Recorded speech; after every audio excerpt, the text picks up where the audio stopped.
कभी कभी इंसान हार जाता है, थक जाता है, दूसरों की परवाह करते करते, दूसरों की कद्र करते करते और दूसरों पे प्यार लुटाते हुए। ऐसा लगता है कि किसी को हमारी कदर ही नहीं, किसी को हमारी परवाह ही नहीं। हम चाहे जितना भी कर ले सबके लिए, पर हमारी कोई कदर नहीं करता। एक व्यक्ति अपने परिवार के लिए, अपने समाज के लिए, अपने मित्रों के लिए सब कुछ करता था, सबकी कदर करता था, सबकी परवाह करता था, पर कोई उसकी कदर नहीं करता था। वो मनी मन बहुत दुखी रहने लगा। वो सोचता था चाहे मैं किसी के लिए कितना भी कर लेता हूं, पर लोग मेरी कदर क्यों नहीं करते। एक दिन वो दुखी होकर एक महात्मा के पास गया।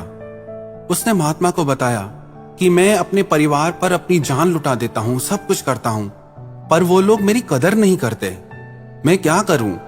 तो महात्मा ने उसे कहा कि तेरे प्रश्न का उत्तर मैं बाद में दूंगा, पहले तू एक काम कर। महात्मा ने उसे एक अंगूठी दी और उससे कहा कि बाजार जाओ और अलग अलग तरीके के लोगों से इसका मूल्य पता करके आओ। सुनार के पास भी जाना, जौहरी के पास भी जाना, सबसे पता करना।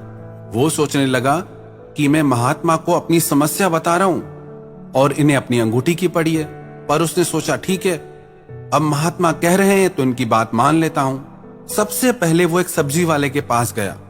उस व्यक्ति ने सब्जी वाले से कहा, क्या तुम ये अंगूठी खरीदोगे और मुझे इसका क्या मूल्य दोगे। सब्जी वाले ने कहा, मैं क्या करूंगा अंगूठी का, पर देखने में अच्छी लग रही है, तो ठीक है, इसके बदले मैं तुमको थोड़ी सब्जी दे दूंगा, बाकी और कुछ मूल्य मैं इसका नहीं दे सकता। तो उस व्यक्ति ने कहा, कोई बात नहीं, मुझे बेचनी नहीं है, सिर्फ इसका मूल्य पता करना था। फिर वो एक छोटे व्यापारी के पास पहुंचा। उससे भी उसने यही प्रश्न किया कि इस अंगूठी का क्या मूल्य दोगे। उस व्यापारी ने कहा कि मैं इस अंगूठी के आपको 1000 रुपए दे सकता हूं। फिर वो व्यक्ति वो अंगूठी लेकर के एक बड़े व्यापारी के पास गया।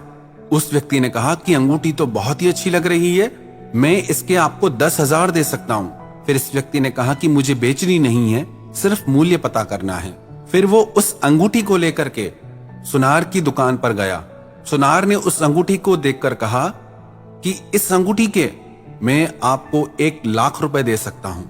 वो मन ही मन हैरान होने लगा कि क्या अंगूठी का इतना मूल्य है।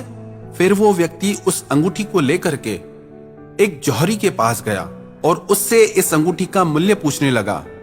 जब जौहरी ने उस अंगूठी को देखा तो उसने कहा, भाई वैसे तो मैं बहुत धनवान हूं, पर मेरे पास भी इतना पैसा नहीं, चाहे मैं अपनी सारी जायदाद तेरे को दे दूं तो भी इस अंगूठी का मूल्य मैं नहीं चुका सकता। ये बेशकीमती है अंगूठी। ये सुनकर बहुत हैरान रह गया वो। फिर वो व्यक्ति वो अंगूठी लेकर महात्मा जी के पास आया और उनसे पूछने लगा कि एक तो मैं पहले ही परेशान हूं, फिर आपने मुझे इस अंगूठी की पहेली में उलझा दिया, सब लोग इसका अलग अलग मूल्य क्यों बता रहे हैं। तो महात्मा ने कहा, तू अभी भी नहीं समझा। वो व्यक्ति बोला, क्या समझूं। तो महात्मा ने कहा कि ये अंगूठी बेशकीमती है, पर सब्जी वाले ने इसका क्या मूल्य बताया, थोड़ी सी सब्जी के बराबर। व्यापारी ने इसका क्या मूल्य बताया, 1000 रुपए। हर किसी ने अपनी अपनी नजर से इसका मूल्य बताया। हालांकि इसका मूल्य कोई लगा नहीं सकता क्योंकि ये बेशकीमती है, पर उन्होंने अपनी दृष्टि के अनुसार इसका मूल्य लगाया। तो यदि लोग तुम्हारी कदर नहीं करते, तुम्हारी रिस्पेक्ट नहीं करते, या जो तुम उनके लिए करते हो उसे वो नहीं समझते, नहीं अंडरस्टैंड करते, तो आप चिंता मत करो। वो उतना ही आपको समझ सकते हैं जितना उनकी बुद्धि है, वो उतना ही देख सकते हैं जितनी उनकी नजर देख सकती है। आपकी कीमत क्या है वो सिर्फ आप जानते हो। तो आपको भी अगर ये लगता है कि लोग आपकी कदर नहीं करते तो कभी चिंता मत करना, क्योंकि बेशकीमती चीजों की हर कोई इंसान कदर नहीं कर सकता। उसको तो परखने के लिए कोई जौहरी चाहिए। जिस दिन ऐसा इंसान आपकी जिंदगी में आएगा जो आपकी आत्मा को समझेगा, जो आपके दिल को समझेगा, जो आपके प्यार को समझेगा, वही इंसान वास्तव में आपके मूल्य को समझेगा और वही इंसान आपकी कदर करेगा।